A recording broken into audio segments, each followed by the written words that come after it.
really knew when you were telling us things and you were smiling at us, your eyes were frowning. We knew we were in trouble.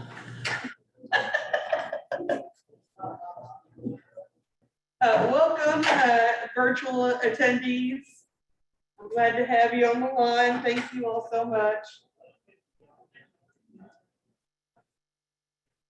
I am your hostess with the mostest for this session.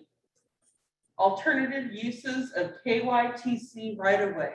I noticed on the app that this is a right-of-way session.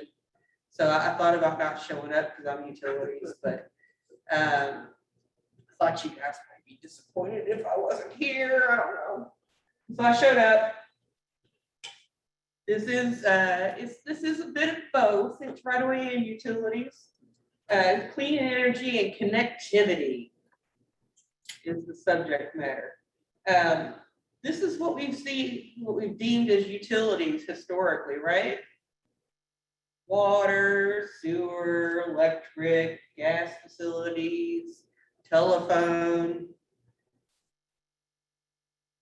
Well, now we've got this influx of a lot of different things that aren't those traditional utilities. We've got solar panels, solar arrays. We've got wind turbines. We've got broadband, backhaul. We've got small cell technology going up on poles across the country. And then we've got this automated connected vehicle technology that's in the works, that's being tested out and trialed in different capacities across the country. How does that play into utilities? That does have hardware that goes out into the field. You have cabinets that and data centers that are transmitting that signal. So how do we deal with all this stuff? Or, what are these like? What are these in Kentucky? Are these utilities? It's what? It's a right-of-way cost. It's a right-of-way cost. Yeah, how are these? This is something that we're hearing a little bit about. I don't know that we're exploring it much in Kentucky, but electric recharging lanes. Have you heard about this? This about blew my mind when I heard it. Electric recharging lanes. Yeah, I don't know if you all have a cell phone that has the capacity to you sit it on the little block on your desk and it charges without you plugging it in. Look at that. Plugless.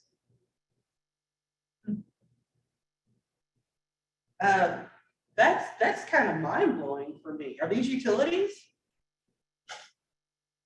It's electric being distributed for consumer use.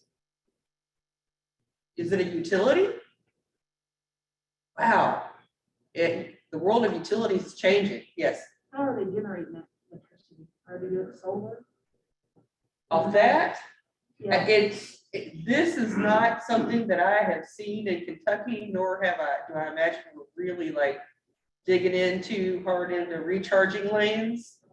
I would imagine that they are providing electric for that service. I don't know that it's coming from a solar array. I don't think that you could charge a lane like that with a solar farm unless it's a pretty big one. But then we've got, vehicle to pedestrian, vehicle to network, vehicle to infrastructure, vehicle to vehicle. This is the connected automated vehicle world. Vehicle to everything, V2X. And, this process is governed by devices like this.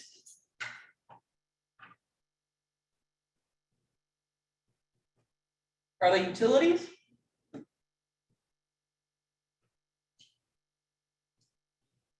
That's the question that we kind of have to ask ourselves at this point in the development of our society is what defines a utility now.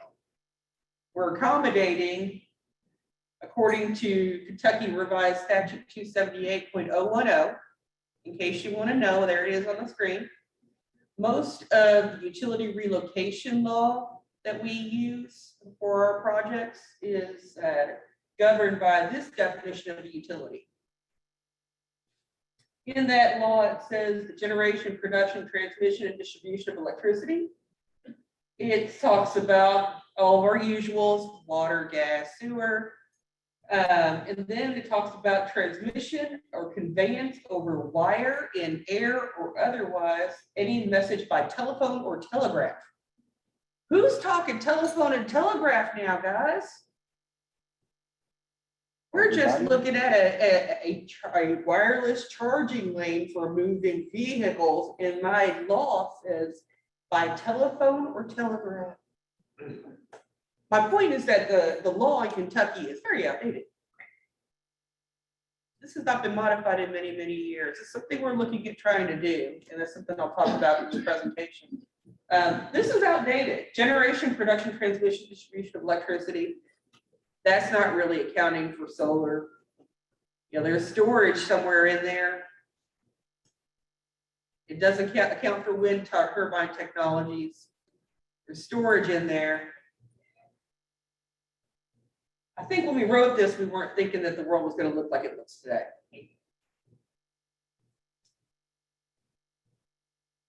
In terms of permitting utilities to occupy public right-of-way, this is the law that governs utilities specifically. And you'll notice that it says selling electricity, gas, or gasoline. And it goes down here and it says further, business of producing or supplying our usuals, water, electricity, gas, or gasoline.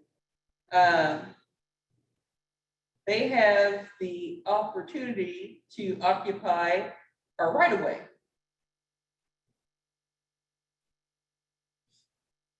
Producing or supplying, not storing.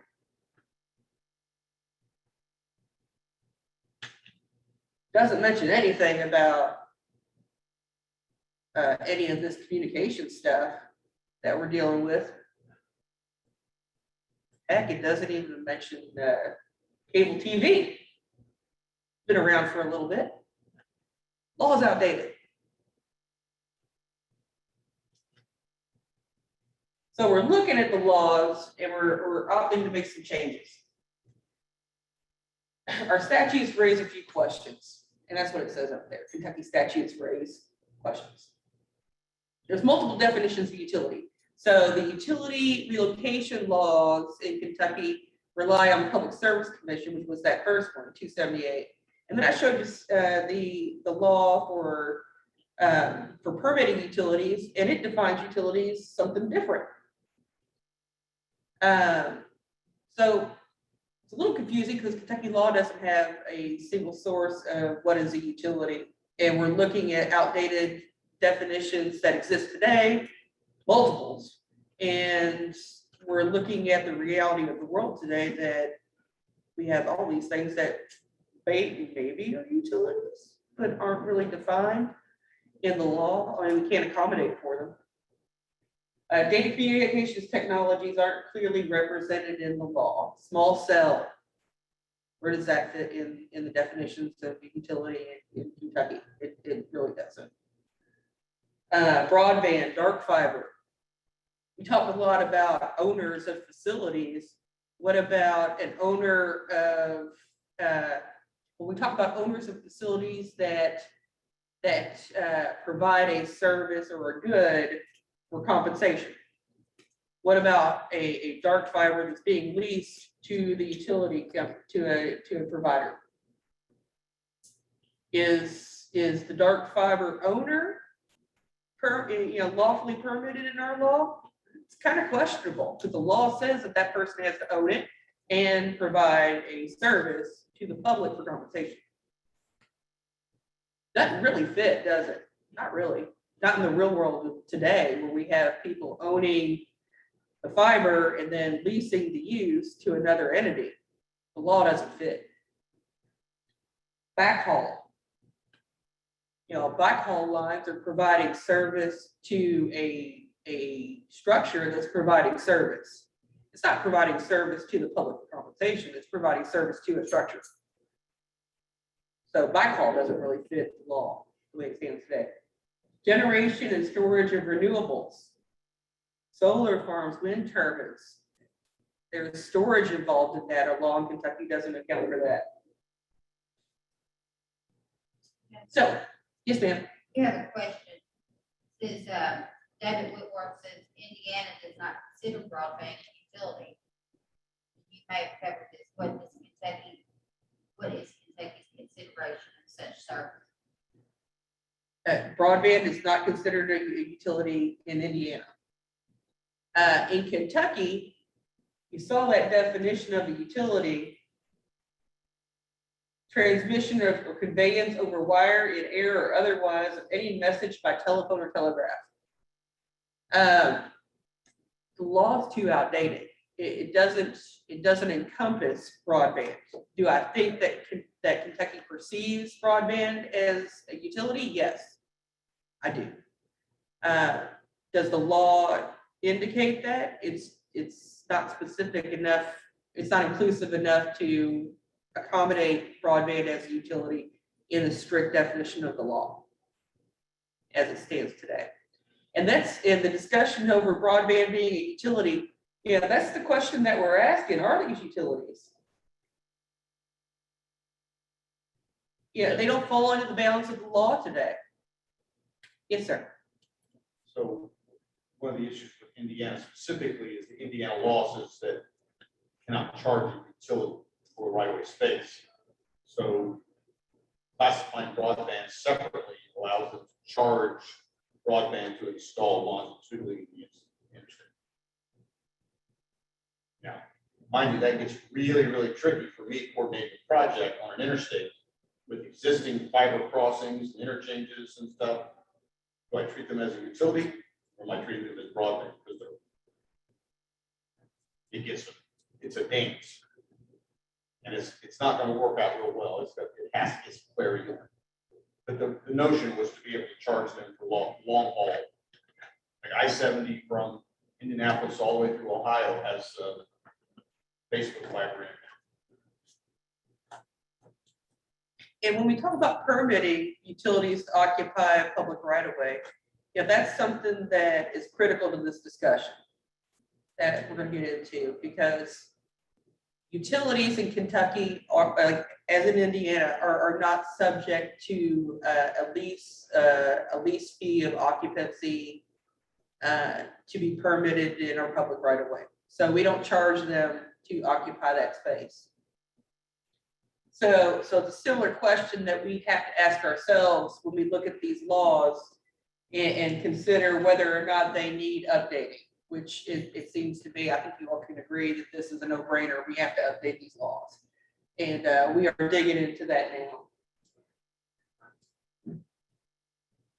So April 27th, 2021, we received a memo from FHWA regarding leveraging alternative uses of the right-of-way. Individuals that received were directors of field services, division administrators, division directors. It came from the acting FHWA administrator. It's not law. It doesn't bind a state. It doesn't bind a utility company. It doesn't bind the public. It's intended to provide clarity and guidance as we move forward in this era of these items that may be perceived as utilities. So it clarifies the use of highway right-of-way for the accommodation of these items of plant that were called CECs. I'll tell you what that is in a moment. And it said that it indicates that the need is related to addressing public needs related to climate change, related to equitable communications and energy reliability. So we're looking at clean energy and connectivity projects. Here's what they are: renewable energies, solar, wind, alternate fueling stations, charging lanes. We're looking at electrical transmission and distribution in that vein of providing vehicles, electric vehicles, better and more ready access to the electric fuel they need. And broadband. Equitable access of data and communications for the public. So I'm gonna call these clean energy and connectivity, CEC, from now on in the session. The guidance document talks specifically about how FHWA recommends the treatment of CEC projects, clean energy connectivity. It also talks a little bit about vegetation management, and it goes a little bit into the inductive charging, travel lanes, and alternate fuel facilities.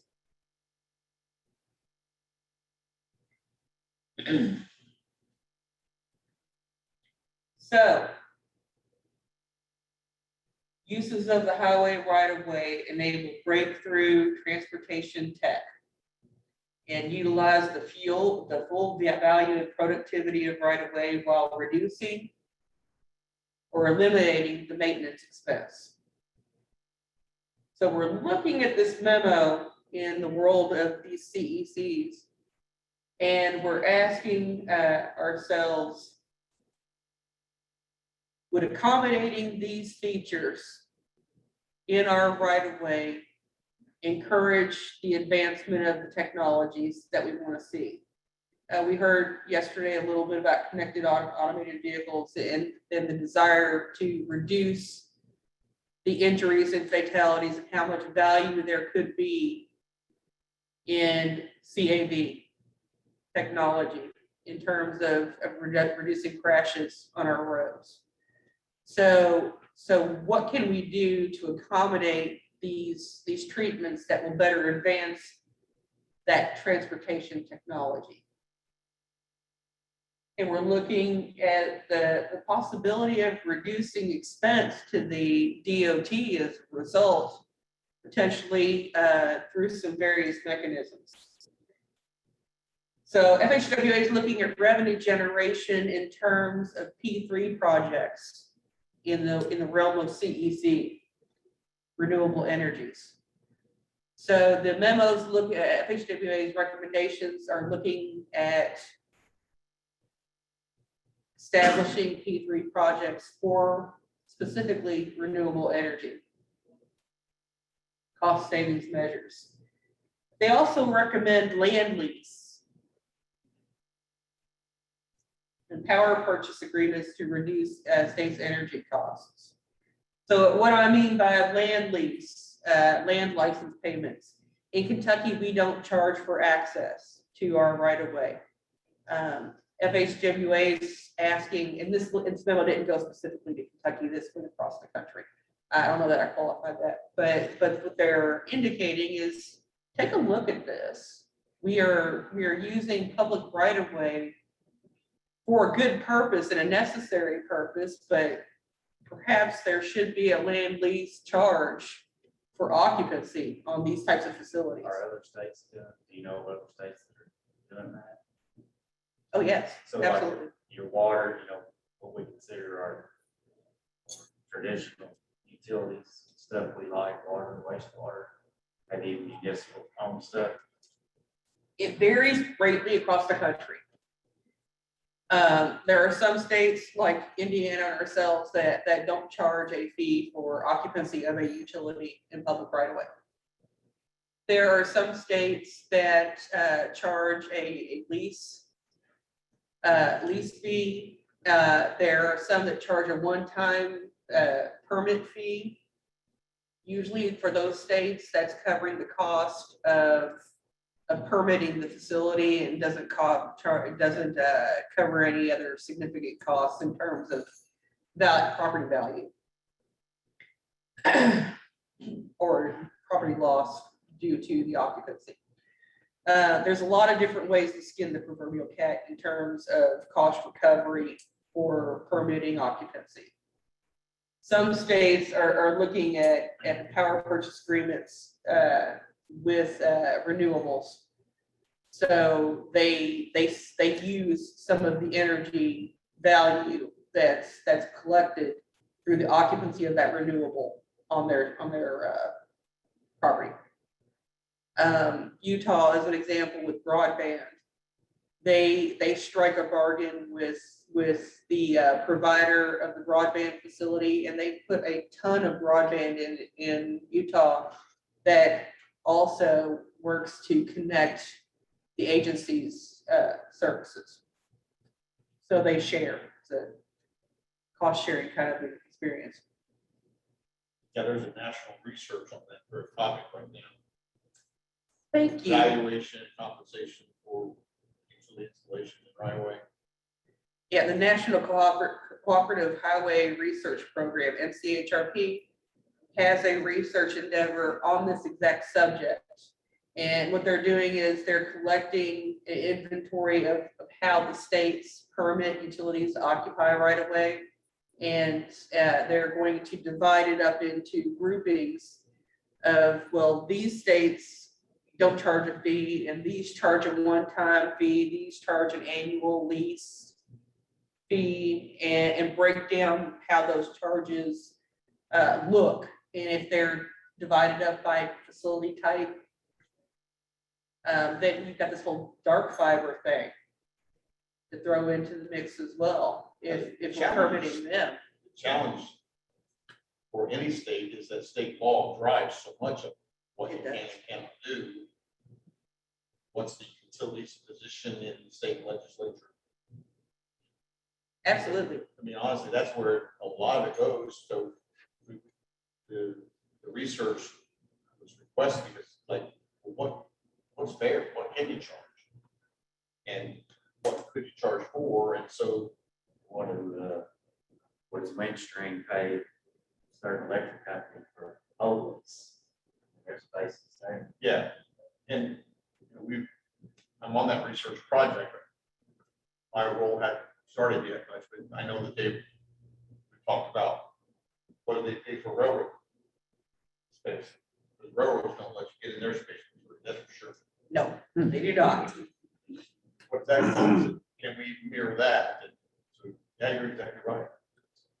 I mean, something they're used to. But it's a big discussion. It snowballs into a lot of things too. Yeah, because if you start charging them to use the right of way, then are they not going to turn around and say, well, if we have to relocate, we're paying you to be on the right of way, you get paid for our relocation. That's an argument to have if we want to charge them occupancy in terms of fair market value of the property that they occupy. If they're being charged a relatively nominal fee, I don't know that argument bears a whole lot of weight. And the statutes still are in place that govern who's reimbursable and who's not. And I don't think those are going to go away. But, you know, who knows? Renewable energy generation, alternate fuel facilities, EV charging projects. They can leverage the value of that right of way that we were just talking about. There's discussion about it reducing greenhouse gas and other pollutants, diversifying our energy generation and delivery access,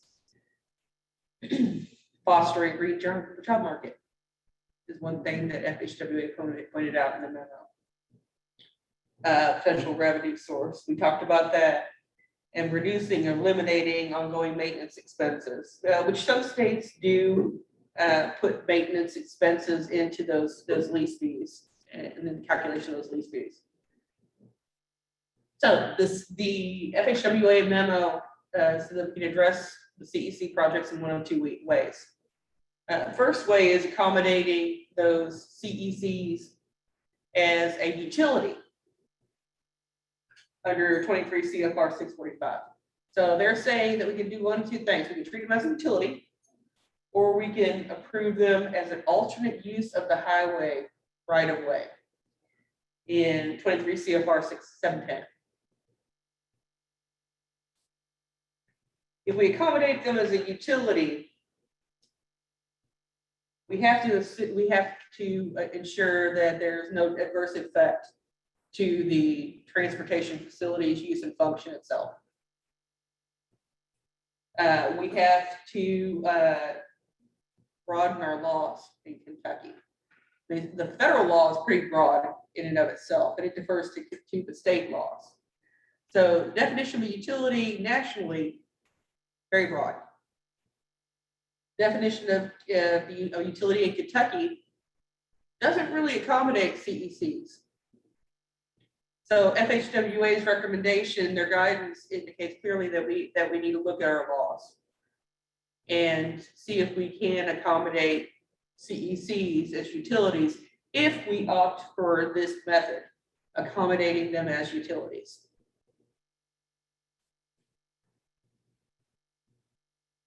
We also have to look at our permits manual. Our permits manual has our accommodation policy for utilities. That's where it says, 42 inches deep under the road. You have to be cased in this circumstance. You have to have the 24 foot of clearance of your overhead. That's where all of KYTC's accommodation policies lie.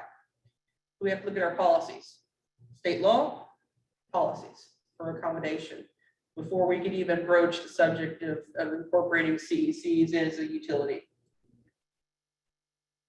They encourage us to collect fees for occupancy, which is something we don't do today. Method number 2 for addressing CECs, accommodating them into public right-of-way is approval as an alternate use of the highway, which FHWA has tentatively approved in this memo. We have to ensure as an organization that it's in the public interest and that the facility is not damaging to the use and function of our transportation facility. You'll notice that second bullet point, FHWA will consider interstate or non-interstate highway right-of-way if they comply with federal property management regulations. So they will consider an exception for solar panels, EV charging stations, broadband deployment, and other CEC projects.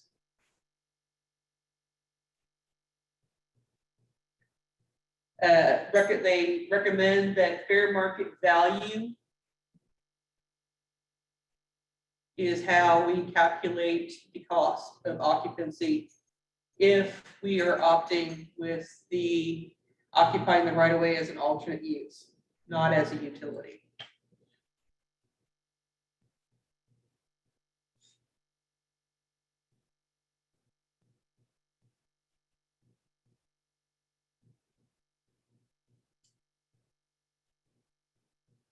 Vegetation management.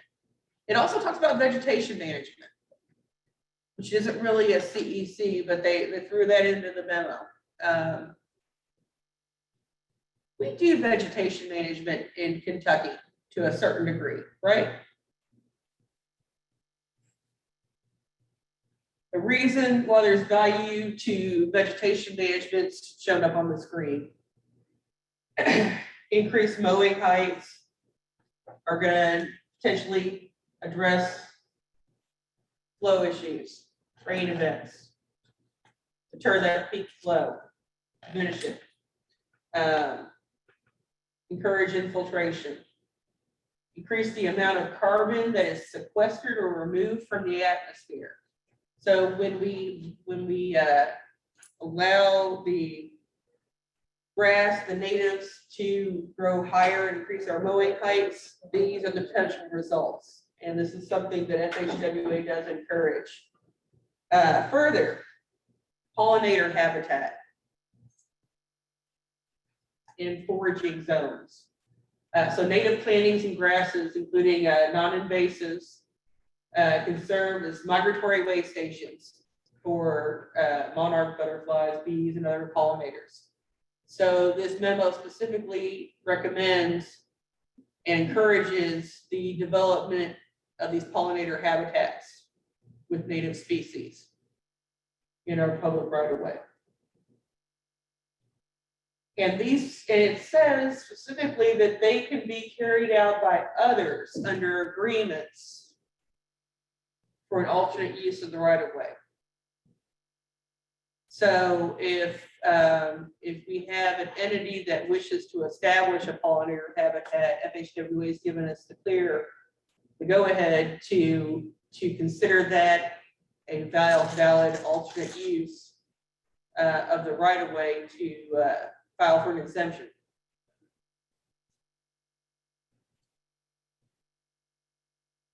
Here's some of the other states that we're currently investigating. We've got some contacts in Georgia and the solar arrays that are being installed there. Ohio's also had some solar farms installed in right-of-way. Utah, I mentioned earlier, broadband deployment was a big deal with them, and they were on the forefront of it. Did some really great work out there, partnering with private entities to put a lot of broadband facility in public right of way for the benefit of the community. New Mexico has seen these microcell towers. They've been permitting microcell technologies. And does everybody know what microcell is? I don't really have a lot of time, so I don't have a whole lot of time to talk about it, but microcells are these small stations that are installed oftentimes on existing poles that deal with the issue in urban areas, especially of not being able to get a signal through all of the obstruction. So you'll see microcell towers strategically installed to help that signal filtrate the area better. But New Mexico's had a lot of good stuff going with microcell, and it's been a bit of a challenge too, because we've got entities out there that are wanting to put these microcells on existing poles, and there's not a whole lot of standardization as to how to execute that activity. So states across the country are having to interact with these entities that they haven't considered utilities before, that didn't exist before. And how do we approve an installation that we've never seen in real life before? In Kentucky, we're considering looking at these CECs and accommodating them as a utility. Not a done deal, but that's the way that we're looking at it today, as opposed to alternate use of the right-of-way and looking at fair market value costs. We were already doing vegetation management to varying degrees in Kentucky, and we're looking at these specific statutes and questioning as to whether or not those definitions of utility are appropriate and updated enough to carry us into the years to come, and what technology will be thrown our way in those days. Inductive charging travel lanes, alternate fueling facilities, I put question marks next to those. I don't know. I think Kentucky's going to have to explore those at some point. I don't know if we're there yet. But that's certainly something we're going to have to look at, probably alternate fueling facilities sooner rather than later. That concludes my presentation. Do we have any questions? Yeah, a lot of what we do is coordinating with existing utilities. So would you see the utility sections begin to coordinate proposed green infrastructure facilities along our highways with the utility companies, or do you see that as someone else's role, or? You know, like P3s? Mhm. Okay. I don't know. I don't know how our management will roll that out if we go there. Or, you know, if we're approached by an entity that wants to do the installation, it'll be a permit and it'll go through the permit section. But if it's something that we want to partner with them on in a more active way than simply permitting their occupancy and negotiating the terms, then I'm not sure. I'm not sure, I don't know that it immediately goes to the utility sections, because I think that we don't have the resources in terms of staffing. Skill set, we absolutely do. But we have too many districts with one person. Mhm. But this is purely my opinion. I don't know that management's gonna ask that question of me as to who's gonna do it. But if I were asked, I'd say that you don't have enough staff to execute multiple projects in the realm of CEC. You know? That'd be fun though, wouldn't it? It would, but like you said, it would be a lot of work. It would be a lot of work. Yeah. But this is where FHWA is scaring us with this memo. It was a big deal when that came across the desk across the country. And everybody's eyes opened up and said, oh, this is a new world. We're looking to consider these utilities. Any other questions? Yes, Dan. If we were to consider charging a fee for occupancy, would that make it even harder to do relocation and we've got projects coming through? In terms of, Just getting utility companies to, if they're paying to be there, now they have to also work to relocate the utility. I know, I understand what you're saying. I think there's a lot of questions that have to be answered before I can really give you something concrete on that. If it's a nominal fee of occupancy to cover the costs of plan review and permitting and ensuring that it gets built per plan, I think that's pretty nominal. And I don't want to say most, many states charge that. We are probably an outlier. So utility companies expect that.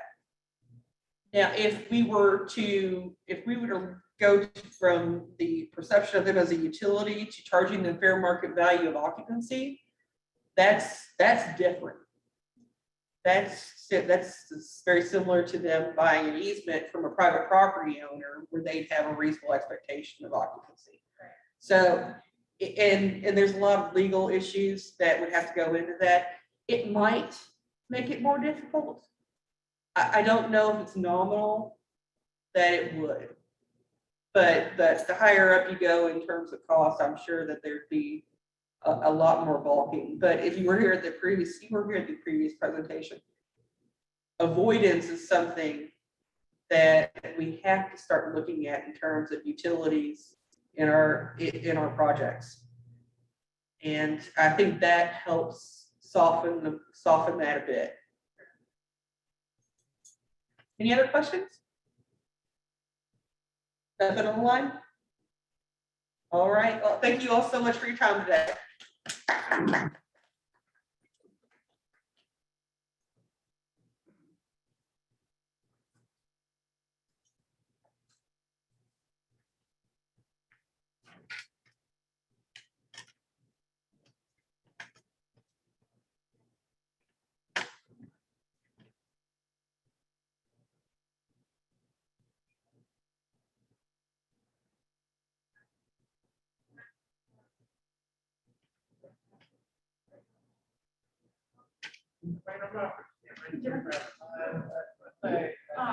On that, charging traffic, do you have any